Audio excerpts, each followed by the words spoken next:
你收聽緊嘅係由約多斯演播嘅《透視保鏢》第581集。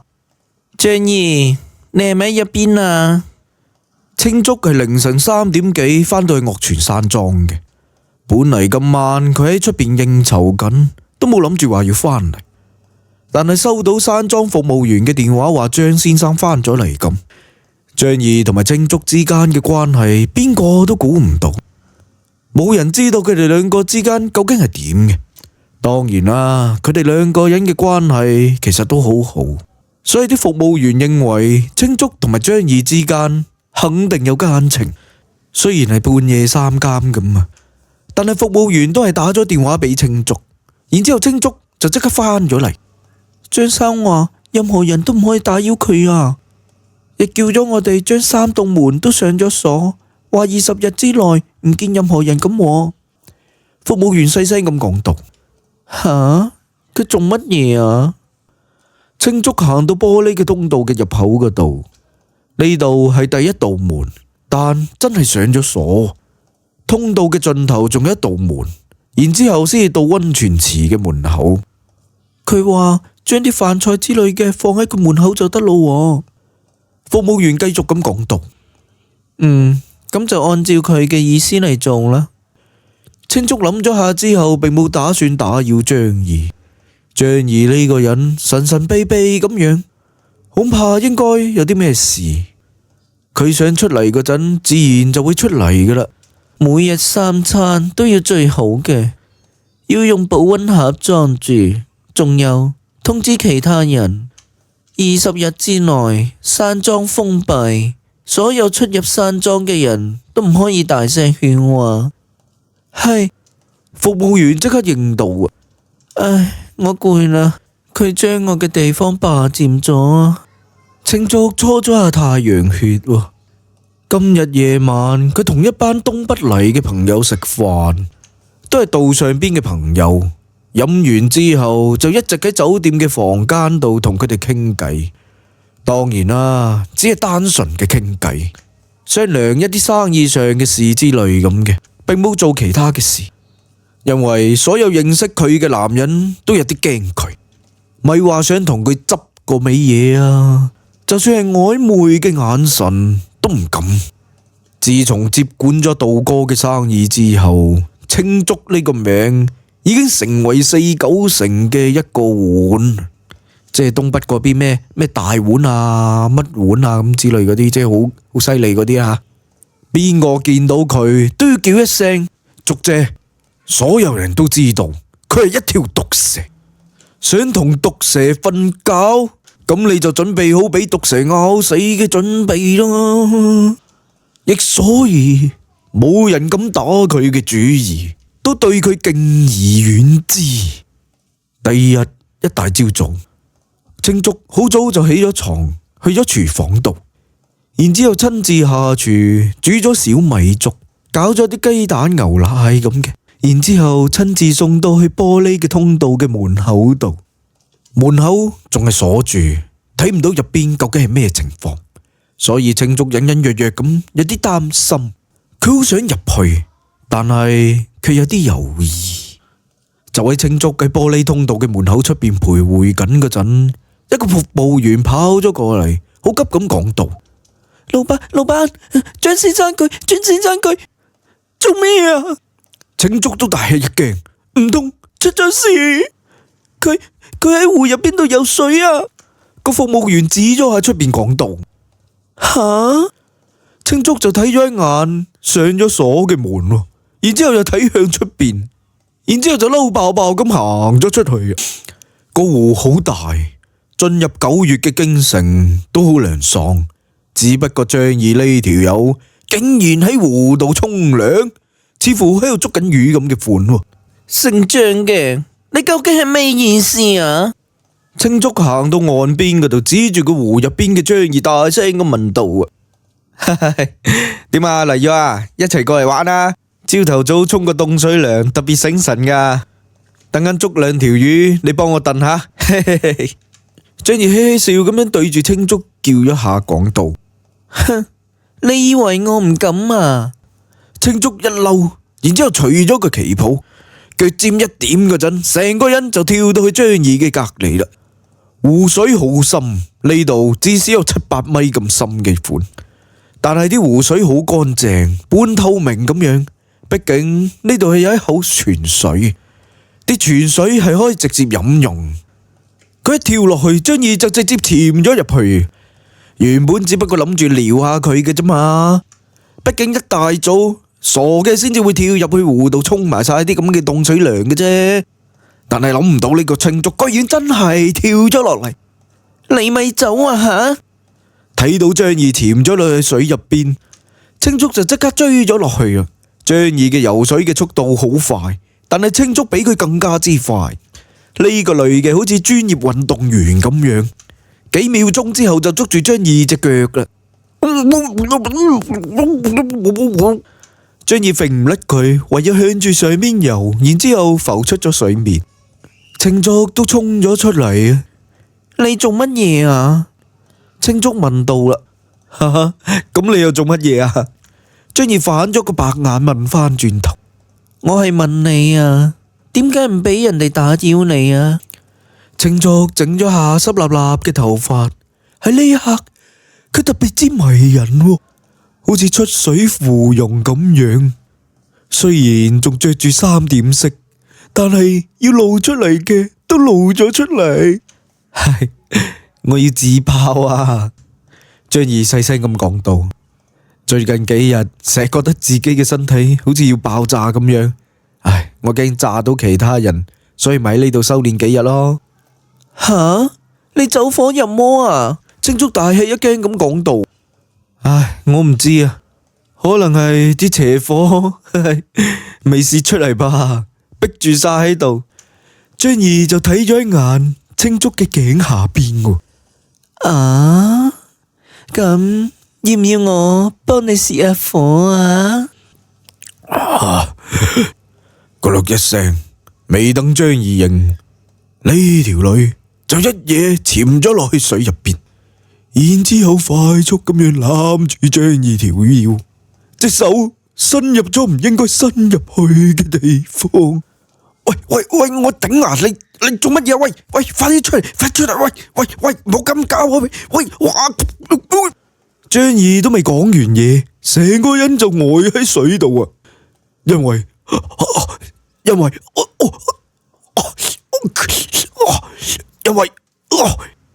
為張儀成個人都失晒魂咁。哎呀！唔到1分鐘，青竹就嘶咁樣捐咗上嚟喎。我冇氣啦。我哋轉移戰場啦。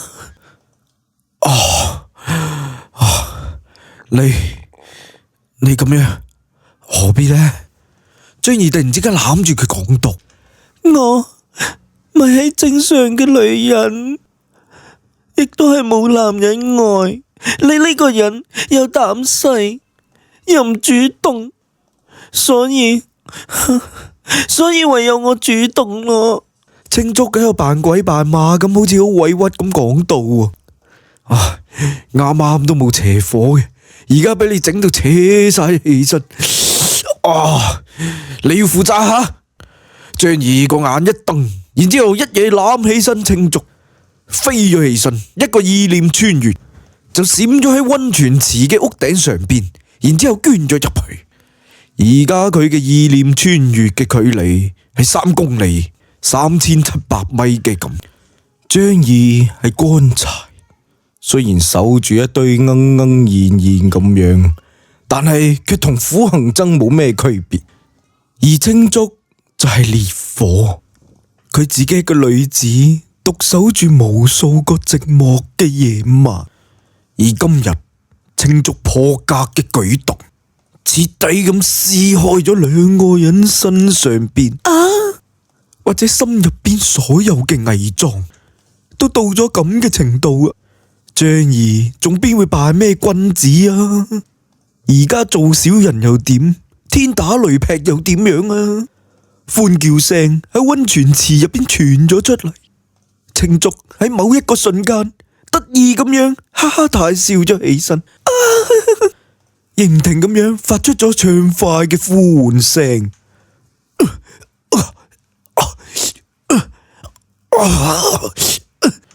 就好似粒同埋特字咁樣唔停咁樣組合咗起身，特字插咗落去粒字入邊，然之後又掹出嚟，重複咁樣，呱呱聲、呀呀聲、聲咁。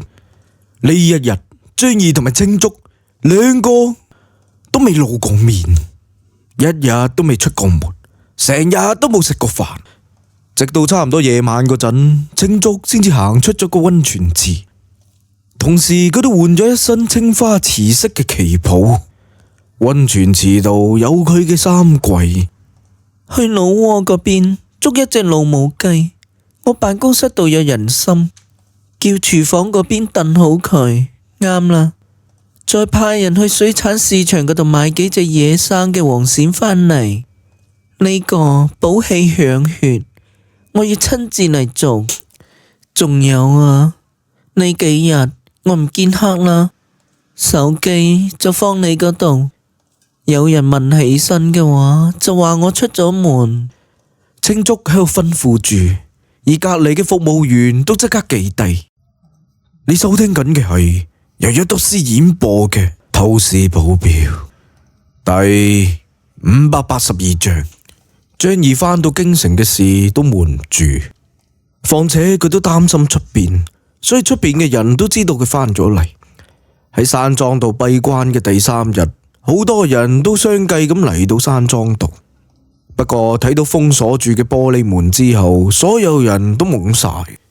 張儀練功出咗啲問題，喺度閉關緊，所以唔見人。你哋都返去啦。送走一班又一班嘅人之後，第4日嗰陣，許家許嚟咗。佢喺放工之後即刻過嚟嘅，不過都係見唔到張儀。當然佢只不過都係擔心張儀嘅啫，都冇其他意思。究竟係咩回事啊？你同我講啊！許家許質問青竹講道。佢話佢要爆炸，驚傷到人。不過再過多10日，應該會出到嚟，冇咩事噶，就係練功出咗啲問題。青竹有啲唔係咁好意思，因為佢同張儀喺度偷緊情。哦，咁你呢？你可唔可以見到佢啊？許家許睇住青竹問道。唉，都上咗鎖啦，根本就唔俾我入去。青竹苦笑咁講道。咁佢食飯之類嘅，你安排好啊吓，唔好餓親啦。許家許擔心咁捉住青竹隻手講道。呢幾日麻煩你啦，放心啦，佢死唔到嘅。青竹岌咗下頭講道。許家許離開咗，然之後再冇人嚟過。青竹呢幾日都冇入過去，佢只不過同埋張儀放縱咗1日嘅啫，然之後就冇再理到張儀啦。因為佢話俾張儀聽，偶然偷一次可以，但係總唔可以成日偷。佢哋呢一世亦僅限於偷，唔登堂入室。佢話咁樣幾好，只係偷，亦只係2個人之間嘅秘密，咁樣先至可以永遠保持住激情。9日之後，張儀食咗紅色嘅丹藥，1個鐘之後進階到去攝震，不過嗰種膨脹嘅感覺依然存在，並冇消失到。第18日嗰陣，佢食咗白色嘅丹藥，衝擊咗差唔多3個鐘之後，先至進入劈谷境。而就喺佢進入劈谷境嘅嗰一瞬間，嗰種膨脹嘅感覺，令佢唔舒服嘅感覺即刻消失。佢喺嗰一瞬間覺得成身都輕咗咁。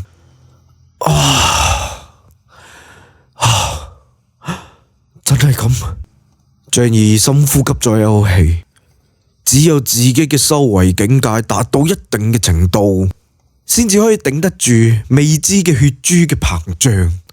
如果修為跟唔上嘅話，佢嘅血珠，佢嘅身體，遲早一日會爆炸，炸到4分5裂。劈谷。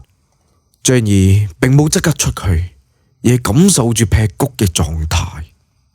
呢個氣海形成之後嘅一種天人嘅感應，佢睇到氣海丹田入邊，似乎所有嘅內氣都化咗霧咁，變成咗好細嘅水分子咁，細到根本就察覺唔到嘅粒狀體。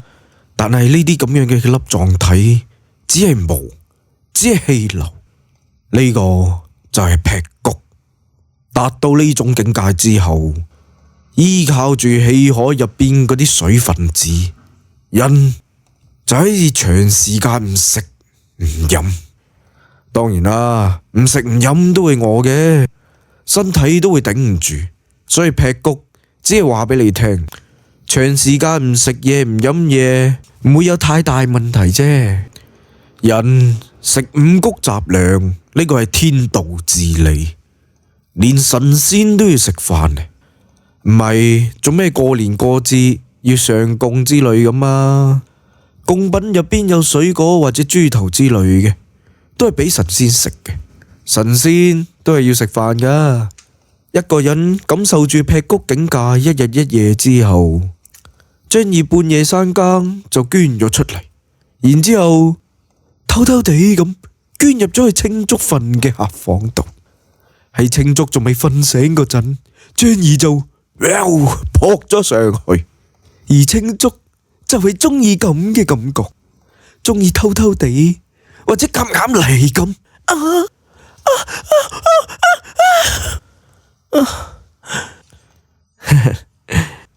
以後要偷嘅話，淨係可以俾我偷啊吓！唔係嘅話，我殺咗你啊！暴風雨過後，張儀好兇狠咁警告道：就係咁，你再邪惡一啲啦！咁樣更完美啊！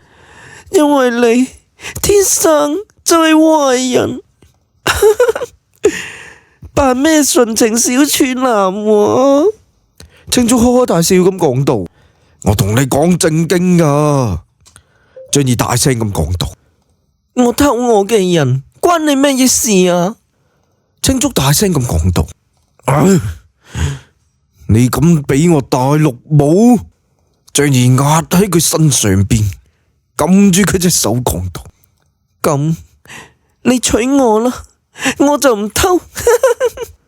青竹壞笑咁講道：仆你啊！讓我上咗賊船。張儀一下子就懵啊，翻咗個身坐喺個床尾嗰度。同你講笑咋？青竹好似蛇咁樣纏咗上嚟，然之後細聲咁講道：邊個嫁俾你？邊個黑仔？你以為我傻啊？仲有啊，呢個世界上邊可以俾我偷嘅男人只有一個。咁至係噶嘛？繼續，張儀哈哈一笑，然之後一嘢扯咗碌棍出嚟，然之後瞄準好床上邊嘅3個窿嘅其中一個窿，一嘢插咗落去。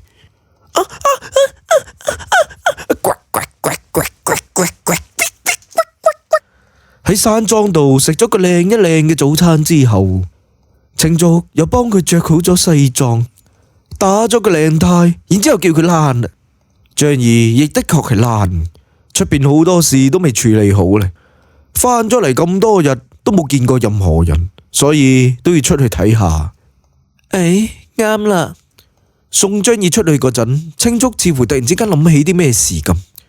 最近京城有啲亂啦，出現咗一啲奇怪打扮嘅人，有啲人打傷咗警察，有啲人殺咗人，仲有啊，有啲人搶走咗女人之類嘅。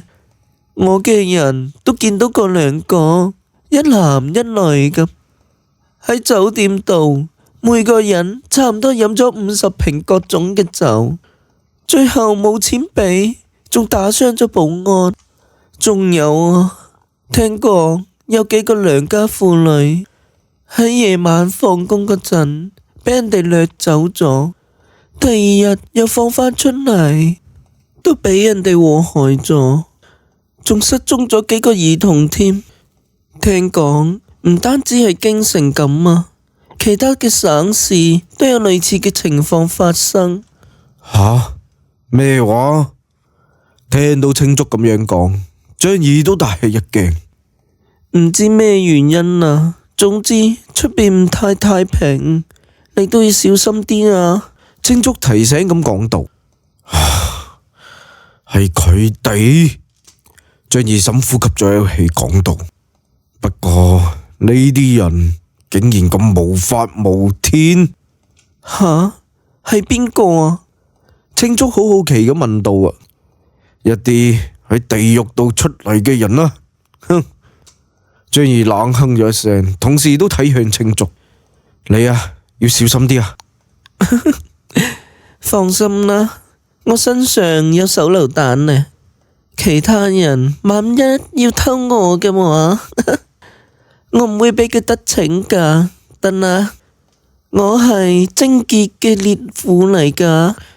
咪啊，我唔希望你死啊。張儀幫佢整理咗下頭髮，講道：好好咁生活住，好好咁享受一切。